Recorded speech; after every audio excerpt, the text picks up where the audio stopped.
Previous year question discussion, इसमें हम देखते हैं एनवायरमेंट के क्वेश्चन। हमने ज्योग्राफी की सीरीज कंप्लीट की है, अब हम देख रहे हैं एनवायरमेंट के क्वेश्चन। एनवायरमेंट में पॉल्यूशन जो है उस टॉपिक से हम शुरुआत कर रहे हैं। इस सीरीज में जो सिमिलर टॉपिक है उनको एक साथ हम डिस्कस कर रहे हैं ताकि यूपीएससी के पूछने का जो तरीका है वह भी हमें पता लगे।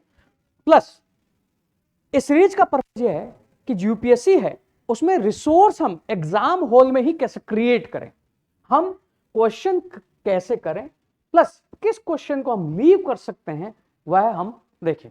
शुरुआत करते हैं। Acid rain is caused by the pollution of environment bye, simple question, acid rain अम्लीय वर्षा क्यों होती है? H2SO4 HNO3, तो oxides of sulphur, oxide of nitrogen, simple question है, इसमें कोई लॉजिक नहीं है।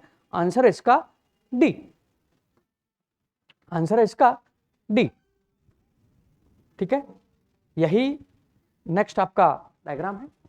नेक्स्ट है photochemical smog is a resultant of the reaction among, photochemical smog जो आपका अर्बन पोल्यूशन है उसकी कैरेक्टरिस्टिक फीचर है।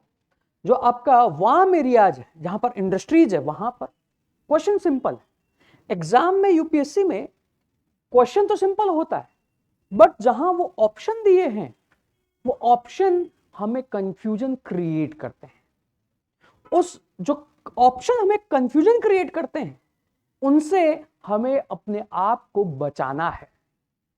तभी हम जो हमारा फाइट है कि एक क्वेश्चन से प्रीलिम्स रुक गया, 0.33 से रुक गया, तब हम उस बाउंड्री को क्रॉस कर पाएंगे।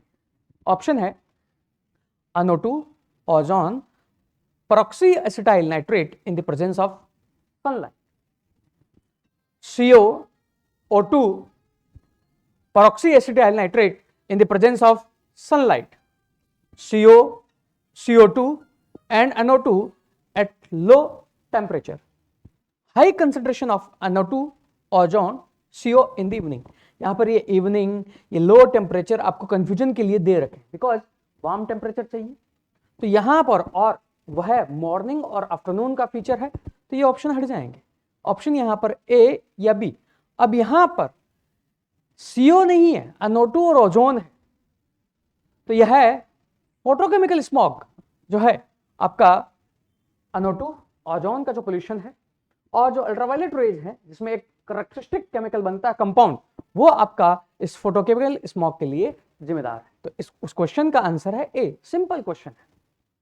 नेक्स्ट क्वेश्चन, पॉल्यूशन में एक यूपीएससी क्वेश्चन, अगर हम पैटर्न पता लगाएंगे जो हम नेक्स्ट 2 या 3 जो ये लेक्चर देखेंगे उनमें हम देखेंगे यूपीएससी इंडस्ट्री और उससे होने वाले पॉल्यूशन पर क्वेश्चन पूछ रही है। Steel industry, thermal power industry plus other जो इंडस्ट्रीज है, और उन इंडस्ट्रीज को हम एग्जॉस्टिव वे में जो है पढ़ नहीं सकते जहां एक जगह में मटेरियल मिल जाए।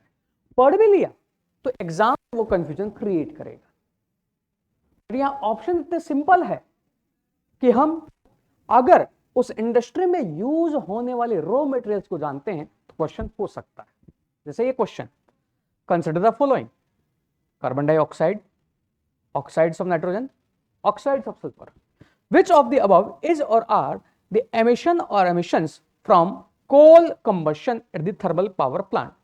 जो शक्ति संयंत्र है, जो कोयला दहन से जो उत्सर्जित जो है, कौन कौन से जो आपके पॉल्यूशन उत्सर्जित होते हैं?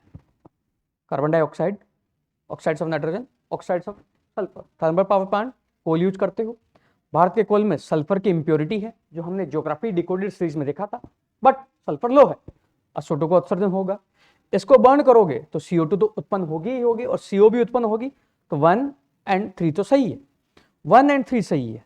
अब यहां पर 2 हटा दिया, A हटा दिया, आपके पास D भी बचा, ऑक्साइड्स ऑफ नाइट्रोजन। क्या इंडियन कार्बन जो है उसमें नाइट्रोजन की इंप्योरिटीज है? वो आपको सोचना है। यस, इंप्योरिटी है और वहां से आपका आंसर आएगा डी। बट एग्जाम में अगर आप कंफ्यूजन होगा तो आप सी और डी में आपकी यह 50-50 प्रोबेबिलिटी होगी, और आपको फिर अगर एनवायरमेंट में आपका पॉल्यूशन पार्ट स्ट्रॉन्ग है तब आपको चांस लेना होगा। Next question, which of the following are some important pollutants released by steel industry. मैंने कहा इंडस्ट्री पर क्वेश्चन पूछता है, 2014 का क्वेश्चन। सेम लॉजिक अप्लाई करो और आंसर बताओ। Oxides of sulphur, oxides of nitrogen, carbon monoxide, carbon dioxide, steel industry. Iron raw material, coal भी रॉ मटेरियल। आयरन है तो आयरन का FeS2 भी होता है। आयरन जो है इसका नाइट्रेट का कंपाउंड भी एक रॉ मटेरियल होता है।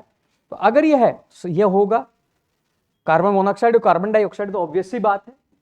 और यहां पर नाइट्रोजन भी। अगर आपने 2013 का वह क्वेश्चन देखा था कि कोल से क्या उत्सर्जित होता है, तो यहां से आप 2 भी कह सकते हैं। और अगर 2 नहीं करते तो आप A और D पे पहुंचेंगे, C और B हटा देंगे।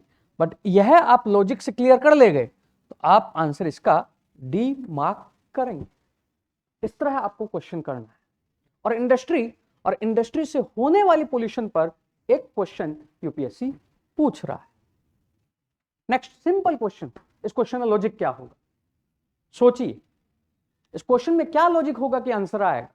यूपीएससी 2020 का क्वेश्चन है और वो लॉजिक है, वो इंटेलिजेंस है, वो आपको डेवलप करना है।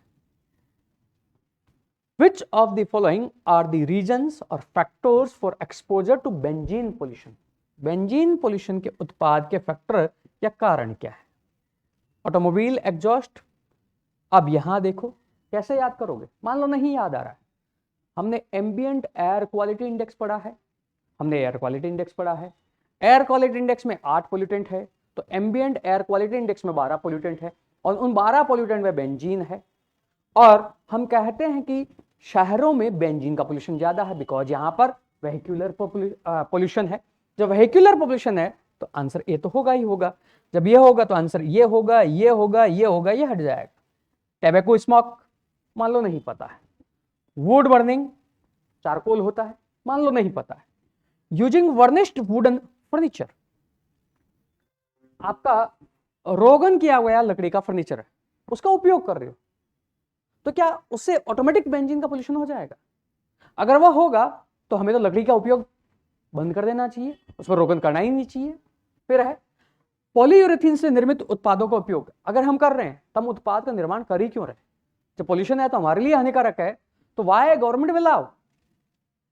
मींस केवल यह उत्पाद का उपयोग केवल आपका पोल्यूशन क्रिएट नहीं करेगा जब आप तक आप उसको जलाओगे या कुछ नहीं। तो ये इस थिंकिंग से आप 4 और 5 हटा सकते हो।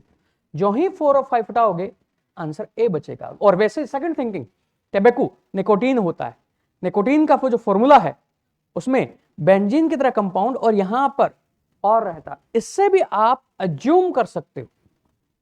और इस तरह आपका आंसर जो है आएगा ए। और यही यूपीएससी 2020 का ऑफिशियल आंसर है। इस तरह की थिंकिंग आपको डेवलप करनी है एग्जाम हॉल में।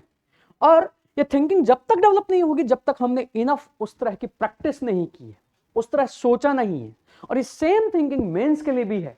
मेंस में हम आंसर लिखते हैं, हमें लगता है कि हम पढ़ लेंगे तो लिख लेंगे, बट वहां भी आपको थिंकिंग जनरेट करना है। और सेम आपका प्रीलिम्स का, तो प्रीलिम्स में जो हमारे 45 to 55 की जो लड़ाई है, एक्चुअल में जो अभी हमने क्वेश्चन देखा बेंजीन पोल्यूशन का, उसकी लड़ाई। और उसके लिए हमें सोचकर जो है अपने आप को पहले से ही उस लॉजिक के लिए प्रिपेयर रखना है। तो आज से हमने environment and ecology decoded series start की है, इसको हम कंटिन्यू करेंगे। और इसमें आपको पता भी लगेगा कि क्या पढ़ना है क्या नहीं पढ़ना, और एक्चुअल में यूपीएससी का एनवायरमेंट क्या है और हम क्या पढ़ते हैं वह भी आपको पता लगेगा। Thank you. इस वीडियो को लाइक कीजिए, शेयर कीजिए एंड चैनल को सब्सक्राइब कीजिए। Thank you.